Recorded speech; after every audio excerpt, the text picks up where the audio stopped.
Well, good afternoon, everyone. It's 3:45 here. It's cooled down a bit in London, and it's Friday, the 22nd of July. As you can see, we've had 2 or 3 days of really great progress in world markets, with the S&P being a little bit flat today at that big number, hardly surprising, at 4,000. So if we short-term trend is up, the underlying trend is down, and the longest-term measure of the trend on VectorVest is still down. Okay, so I've got the VectorVest composite open here, and since I've last spoken about this, the medium-term measure of the trend on VectorVest, which is called the DEW, has printed a buy signal, and for that reason I've taken one position in the US market. I'll speak about that in a moment.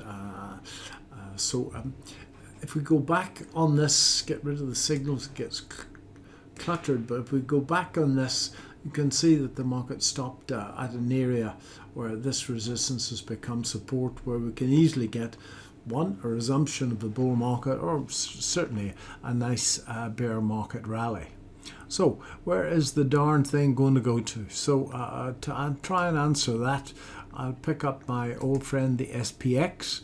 I've had a reasonable week on the SPX. I haven't got a position today, and it's sitting at an exceptionally interesting place, folks, because as you can see here, at least I hope you can see, we had 5 clear waves down in this. 1, 2, 3, 4 and 5, and we've now had 3 waves up, A, B and C, and lo and behold, if we put in the Fibonacci retracement, we get a retracement, and at the moment we've gone through the 618 level. Let me get it right. There's the 618 level. We would seem to have gone through that 618 level. There's the 786 level, and we can easily get there. Now, another interesting thing on the fib is that we can actually, where this is an internal retracement of the last range, I can expand this particular range, and as you can see, the 1.618 extension of this range, in fact, sits right on top of the 78% up there. I think it's going to take a while to get through that 4,000 level, and as you can see, there's a pesky little 1.27 extension there as well. But I think that we can quite easily, through 4,000, we can quite easily get up here without a doubt. Either at the moment or up around here, the shorts are going to hit it hard. So this is a critical area, folks, and if I get rid, I can't stand charts that are too noisy. So that area, I actually did the numbers a moment ago, is at 4080, and I spoke about that in the video on Tuesday as well. So there's a battle royal going on here at present. And we have a look at the 4-hour chart, which is, you can see that I've got this trend line in place, and I think a close below that trend line would be incredibly useful. I put on this, it should be 8, not 10, David.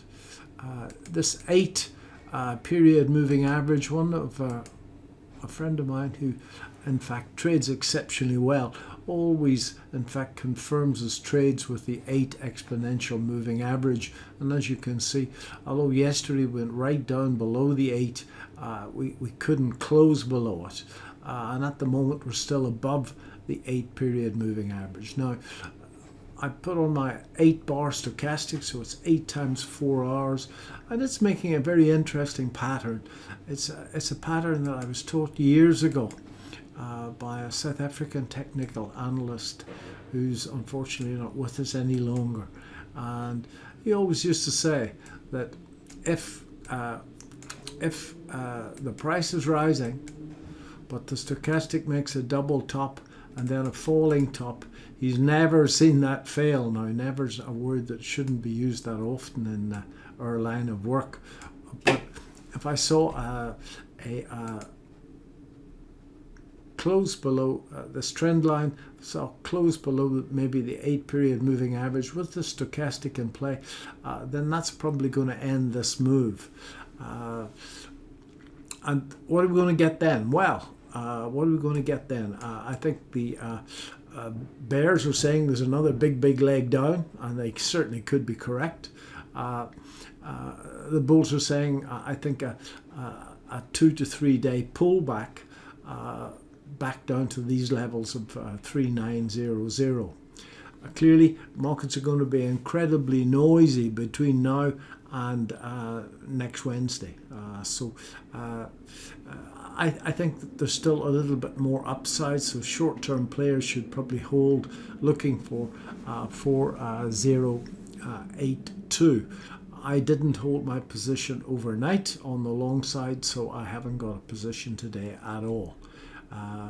If we have a look now at the American stock market, I couldn't resist taking a position when the DEW, this is a weekly chart of builders, and it's just about to break out of this 5-wave flag on the upside. As you can see, the pullback was exactly to a 78% retracement, which was a confluence of the old high, and I think that there's lots of legs in this. There's earnings per share rising strongly, and we'll see what happens at the Fed. It's a tiny position, and all the positions I've been taking, folks, for the last 10 days have been minuscule because, as I said the other day, I was in hospital for a couple of weeks and I'm still recovering from that. So all I'm trying to do is to keep my hand in. If we go back to the front page of VectorVest, we can see clearly not much has changed, and the S&P's off a little bit. There's a big battle being fought at that 4,000 level, folks.